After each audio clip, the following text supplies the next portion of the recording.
আমাদের নারীবাদী বোনেরা কোথায়?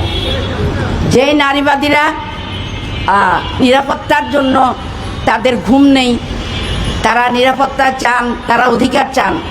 আপনি নিরাপদ থাকতে চান, এই শিশুটা কি নিরাপদ থাকতে চায় না?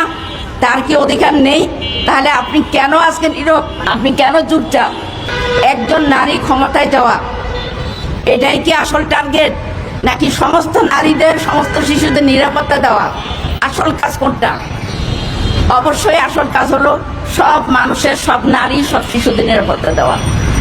সেই নিরাপত্তা কি হচ্ছে? বর্তমান নারী এবং শিশু মন্ত্রণালয়ে আমরা দেখতে পাচ্ছি একজন পুরুষ চালাচ্ছে। সবচেয়ে হাস্যকর বিষয়, যেটা বাংলাদেশের ইতিহাসে একেবারে ব্যতিক্রম ঘটনা। আমি আমার মিডিয়ার ভাইদের কাছে প্রশ্ন রাখবো যে মেইন